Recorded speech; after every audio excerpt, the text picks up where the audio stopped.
Hello दोस्तों, आप सभी डीएलएड प्रशिक्षुओं का मेरे चैनल डिजिटल फीवर में बहुत बहुत स्वागत है। और आज से मैं डीएलएड की सीरीज का पहला वीडियो स्टार्ट करने जा रही हूं। अगर आप मेरे चैनल पे पहली बार हैं तो आप जरूर 3-4 वीडियो देखिएगा। उसके बाद अगर आपको अच्छा लगे तो आप सब्सक्राइब कर लीजिएगा, क्योंकि मेरे चैनल पे आपको हर सब्जेक्ट की क्लास मिलने वाली है टाइम के बाद।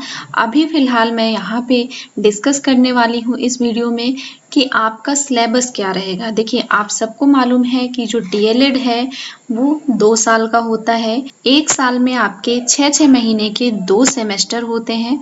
ठीक है, इस तरह से अगर देखा जाए कि 2 साल में आपके 4 सेमेस्टर होते हैं। ठीक है, तो अभी जो सिलेबस मैं यहाँ पे डिस्कस करने वाली हूँ वो है फर्स्ट सेमेस्टर का सिलेबस। ठीक है, डीएलएड फर्स्ट सेमेस्टर में आप क्या क्या चीजें पढ़ेंगे, कौन कौन से सब्जेक्ट पढ़ेंगे, ये सारा डिस्कशन आज के वीडियो में हम करने वाले हैं। एक चीज और मैं आपको बोलना चाहूंगी, हमारे इस चैनल पे आपको प्रॉपर डीएलएड की क्लासेस मिलेंगी।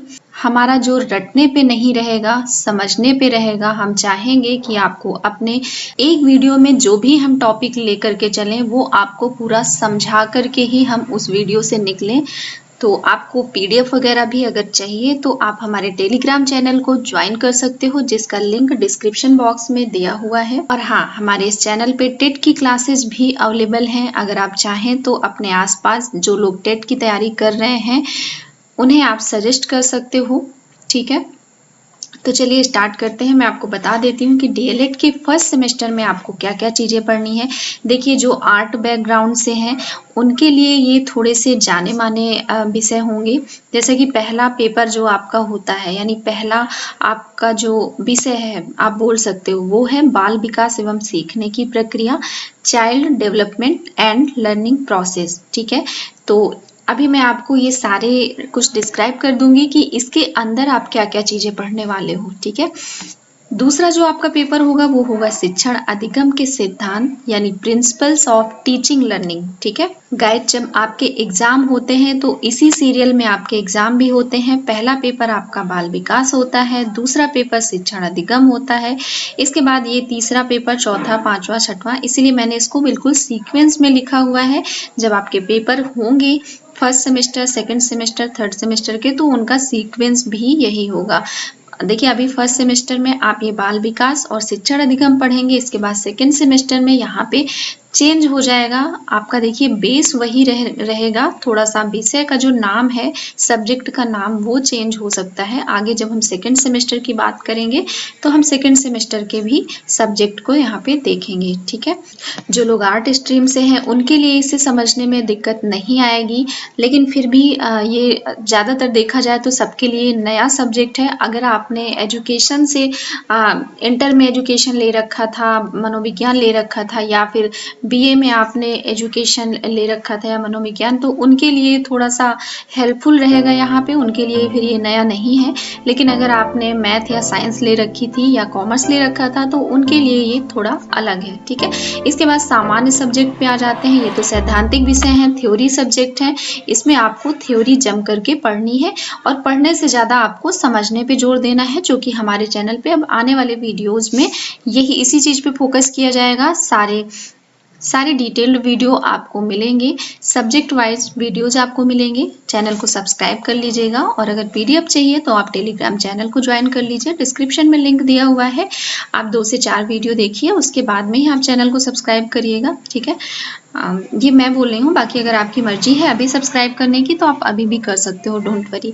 ठीक है, अब चलिए जनरल सब्जेक्ट्स की ओर आते हैं। ये ऐसे सब्जेक्ट हैं जो जिनसे सभी लोग परिचित हैं। ठीक है, हम सभी लोगों ने देखिए स्टार्टिंग से ही साइंस को पढ़ा है एज अ सब्जेक्ट। ठीक है, तो आपका जो तीसरा पेपर है वो साइंस का है, या तीसरा विषय आप बोल सकते हो साइंस का है। चौथा आपका मैथमेटिक्स का है।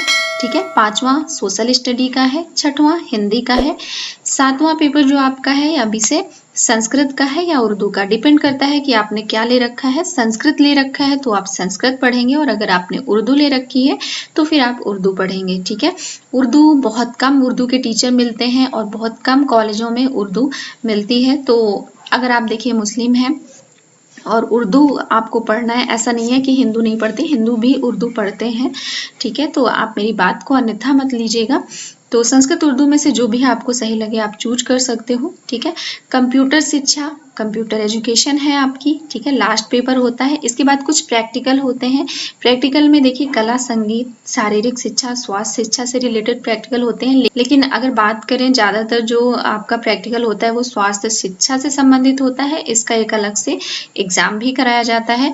यहाँ पे मैं अभी आपको बताऊंगी कि कितने नंबर के आपके कौन से पेपर होते हैं, ठीक है। तो यहाँ पे जो आपका ये फर्स्ट पेपर दिख रहा है, ये पेपर आपका होता है 50 मार्क्स का, ठीक है। इसी तरह शिक्षण अधिगम के सिद्धांत, ये पेपर भी आपका होता है 50 मार्क्स का, और जो इसमें टाइम मिलता है आपको वो 2 घंटे का टाइम मिलता है, ठीक है। सेमेस्टर एग्जाम की मैं बात कर रही हूँ। यूनिट टेस्ट जो आपके होंगे उसमें भी आपको 2 घंटे का ही टाइम मिलेगा, ठीक है। इसके बाद विज्ञान की बात कर लेते हैं। तो ये पेपर होता है आपका 25 नंबर का। गणित का पेपर भी आपका 25 नंबर का होता है। इसके बाद सामाजिक अध्ययन, इसका पेपर आपका 50 नंबर्स का होगा। इसके बाद अगर हम हिंदी की बात करें तो हिंदी का जो पेपर है वो भी 25 नंबर का होता है। संस्कृत या उर्दू अगर आपने ले रखी है उसका पेपर भी आपको 25 नंबर का देखने को मिलेगा। इसके बाद जो कंप्यूटर का पेपर होगा ये भी आपका 25 नंबर का होगा। 25 नंबर में आपको 12 नंबर लाने अनिवार्य है, यानी कि 12 नंबर आपकी पासिंग मार्क्स है, ठीक है। इसी तरह 50 में आपके 25 नंबर होने अनिवार्य है, यानी कि 25 नंबर आपका पासिंग मार्क्स है, ठीक है। तो ये तो हो गई कि क्या क्या सब्जेक्ट आप पढ़ने वाले हो। अब मैं आपको विस्तार से बता देती हूँ कि कौन से पेपर में आपको क्या क्या पढ़ना है। तो गाइज आप यहाँ पे देख सकते हो, पहले पेपर में बाल विकास एवं सीखने की प्रक्रिया में मैं आपको बता रही हूँ कि यहाँ पे क्या क्या आप पढ़ेंगे। सबसे पहले तो आप बाल विकास का अर्थ पढ़ेंगे, इसके बाद बाल विकास की अवस्थाएं पढ़ेंगे। देखिए जो बाल विकास शब्द है ये है छोटे बच्चे से, ठीक है। क्योंकि आप टीचर बनने जा रहे हो इसलिए आपको एक छोटे बच्चे के बारे में यानी बालक के बारे में ज्ञान होना जरूरी है, उसकी अवस्थाओं के बारे में ज्ञान होना जरूरी है। ये सारे टॉपिक्स हम खैर क्लास में कवर करेंगे जब हम क्लास लेंगे इसकी, ठीक है। तो शैशवावस्था, बाल्यावस्था और किशोरावस्था, ये 3 अवस्थाएं होती हैं, इसको आपको पढ़ना है। इसके बाद शारीरिक विकास किस तरीके से होता है, मानसिक विकास किस तरीके से होता है, संवेगात्मक विकास किस तरीके से होता है, भाषा विकास, सृजनात्मकता एवं सृजनात्मक क्षमता का विकास, व्यक्तित्व विकास। आप चाहें तो इसका स्क्रीनशॉट भी ले सकते हैं। इसके बाद वैयक्तिक भिन्नता, कल्पना, चिंतन और तर्क का विकास, बाल विकास के आधार एवं उनको प्रभावित करने वाले कारक, वंशानुक्रम, वातावरण, ठीक है। वातावरण में आपको पारिवारिक, सामाजिक और विद्यालय और तथा संचार माध्यम के वातावरण के बारे में आपको पढ़ाया जाएगा। इसके बाद नेक्स्ट पेपर हम देख लेते हैं। नेक्स्ट पेपर है हमारा अधिगम सीखना, ठीक है। इसमें आप क्या क्या पढ़ेंगे देख सकते हैं। अधिगम का अर्थ यानी अधिगम को प्रभावित करने वाले कारक। देखिए अधिगम का मतलब होता है सीखना, ठीक है। तो अधिगम की प्रभावशाली विधियां, ठीक है। अधिगम के नियम, थार्नडाइक के सीखने के मुख्य नियम, ठीक है। अधिगम के प्रमुख सिद्धांत तथा कक्षा शिक्षण में इसकी व्यवहारिक उपयोगिता, थार्नडाइक का प्रयास एवं त्रुटि का सिद्धांत, पेवलोव का संबंध प्रतिक्रिया का सिद्धांत, स्किनर का क्रिया प्रसूत का सिद्धांत, कोहलर का सिद्धांत, प्याजे का सिद्धांत, व्योगास्की का सिद्धांत, सीखने का वक्र और पठार, अर्थ, कारण और निराकरण, ठीक है। तो ये सारी चीजें आप पढ़ेंगे। अभिप्रेरणा में आप अर्थ, प्रकार एवं महत्व, रुचि, स्मृति, विस्मरण, सांख्यिकी, माध्य, मध्यिका और बहुलक निकालना सीखेंगे, ठीक है। शिक्षण का संप्रेषण, शिक्षण के सिद्धांत, शिक्षण के सूत्र, शिक्षण प्रविधियां, शिक्षण की नवीन विधाएं, सूक्ष्म शिक्षण एवं शिक्षण के आधारभूत कौशल, अपेक्षित अधिगम स्तर, ये सारी चीजें आप पढ़ोगे और इन पे आपको थोड़ा ध्यान ज्यादा देना होगा क्योंकि ये सब्जेक्ट आपके लिए नए हैं और जो यूपी टेट और सुपर टेट का जो एग्जाम होता है वो भी इन्हीं पे बेस्ड होता है, ठीक है। इसके बाद जनरल सब्जेक्ट आप पढ़ोगे विज्ञान, ठीक है। विज्ञान में ये सारी चीजें आपकी पढ़ी होंगी लेकिन फिर से ये सारी चीजें आपको पढ़ना है। सजीव वस्तुएं क्या है, वनस्पति जगत, पौधों में प्रजनन, भौतिक मापन, गति एवं बल, पदार्थ एवं उसकी अवस्थाएं, ये सारी चीजें आपको साइंस में पढ़ना है। तो साइंस का सिलेबस बहुत ज्यादा नहीं है, आप आराम से इसको 1 महीने में खत्म कर सकते हो। तो देखिए आपके जो भी छोटे छोटे सिलेबस है उनको हम पहले कराएंगे, ठीक है। और जो आपके बाल विकास और अधिगम है उसके भी पैरेलली आपकी जो क्लासेज हैं वो चलती रहेंगी, ठीक है। गणित में देख लीजिए आपको कुछ नहीं पढ़ना है, बहुत ही बेसिक सा मैथ है। संख्याओं का बोध, गुणा तथा भाग की संकल्पनाएं, भिन्न, ठीक है। दशमलव संख्या की अवधारणा पढ़ना है, अपवर्तक पढ़ने हैं, भाज्य अभाज्य संख्या पढ़नी है, प्रतिशत, अवर्गीकृत आंकड़ों का पिक्टोग्राफ, सजाती तथा विजाती पद पढ़ने हैं, तल खंड, बिंदु रेखा, वक्र रेखाखंड, पटरी तथा प्रकार की सहायता से कोण बनाना आपको सीखना है, कोण के प्रकार, त्रिभुज एंड परिमिति, ये सारी चीज़ें आपको मैथ में पढ़नी है। इसके बाद बात करते हैं सामाजिक अध्ययन। मैं थोड़ा जल्दी आपको बता रही हूँ क्योंकि वीडियो थोड़ा लंबा हो रहा है और बतानी भी है मुझे सारी चीज़ें, इसलिए मैं थोड़ा जल्दी में स्पीड में बता रही हूँ। तो इतिहास में आप पढ़ेंगे इतिहास का अर्थ, पृथ्वी पर मानव की उत्पत्ति, नदी घाटी की सभ्यताएं, वैदिक काल, महाजनपद काल, उपनिषद काल। देखिए ये सारी चीज़ों से आप परिचित हैं और ये सारी चीज़ें आप 6th 7th 8th और इंटर तक आप ये सारी चीज़ें पढ़ते हुए आए हो। भूगोल में सौरमंडल, मानचित्र, ग्लोब, पृथ्वी के ताप कटिबंध, पृथ्वी की गतिविधियां, महाद्वीप, महासागर, एशिया महाद्वीप, भारत की जलवायु, खगोलीय संगठन, ये पढ़ना है। नागरिक शास्त्र में आपको ग्रामीण एवं नगरीय शैली, ग्रामीण जीवन, नगरीय जीवन, जनपद और यातायात एवं सुरक्षा पढ़नी है। अर्थशास्त्र में एक छोटा सा आपको इंट्रोडक्शन टाइप में होगा, वो पढ़ना है, बहुत ज़्यादा नहीं है अर्थशास्त्र में। इसके बाद हिंदी में देखिए हिंदी का सिलेबस बहुत छोटा है, ये भी लगभग 15 से 20 दिन का है, आप आराम से इसको ख़त्म कर लोगे, तो सिलेबस बहुत ज़्यादा नहीं है। हिंदी भाषा में ध्वनियों को पढ़ना है आपको, देवनागरी लिपि के संकेतों को, स्वर, व्यंजन, संयुक्त वर्ण, इन सबको पढ़ना है। विलोम, समान अर्थ, तुकांत, इन सबको पढ़ना है। अल्प विराम, अर्ध विराम, मतलब कि विराम पढ़ना है कि विराम में कितने तरह के चिन्ह होते हैं, और विराम का भी एक वीडियो मैंने पढ़ा हुआ है चैनल पे पहले से ही, आप चाहे तो देख सकते हैं, आई बटन पे मिल जाएगा।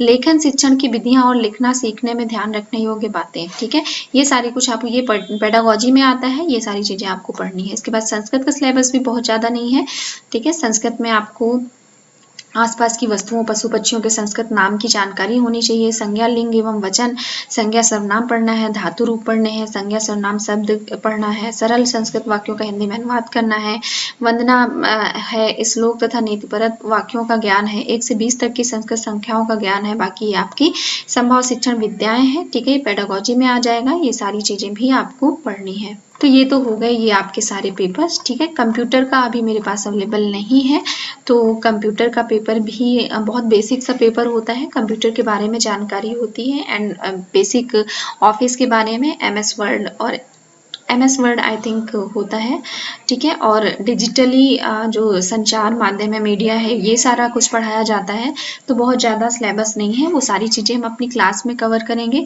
तो गाइज आई होप कि आपको ये वीडियो पसंद आया है, ठीक है। अगर आपको पसंद आया है तो प्लीज़ बिना लाइक किए मत जाएं, ठीक है, सब्सक्राइब कर दीजिए अगर आपको आगे चैनल पे बने रहना है और सारी क्लासेज आपको अटेंड करनी है। अगर आप क्लासेज अटेंड करोगे ना स्टार्ट से, तो आई स्वेयर कि आपकी 70 से 75% जो टेट की तैयारी है ना, आपको इन क्लासेज में मैं करा दूंगी, ठीक है। तो आपको अलग से टेट की तैयारी नहीं करनी पड़ेगी, बाकी जो कमी बेसी रह जाएगी वो टेट की क्लासेज में आपकी पूरी हो जाएगी। तो गाइज आपका DLED 2021 के इस बैच में बहुत बहुत वेलकम है, और मैं चाहूँगी कि मेरी एक फैमिली बने और आप लोग मेरे साथ में जुड़े, और जो भी आपको सजेशन देना चाहते हैं आप कमेंट बॉक्स में सजेशन लिख सकते हैं। अगर किसी टॉपिक पे वीडियो चाहिए तो वो भी आप लिख सकते हैं। मेरे चैनल में आपको बहुत सारे टॉपिक्स पे वीडियो मिल जाएंगे, कंप्यूटर का मिल जाएगा वीडियो, ठीक है। आप अगर चाहें तो प्लेलिस्ट में देख सकते हैं, मैंने काफ़ी सारे वीडियोस बना रखे हैं। अब हमारा DLED का स्टार्ट होने वाला है, तो अब मैं उम्मीद करूँगी कि आगे जो मेरी क्लास आएगी DLED की फर्स्ट क्लास, फर्स्ट लेक्चर, उसमें आप सभी लोग अनिवार्य रूप से प्रेजेंट रहेंगे। And thank you so much for watching my video. Thank you.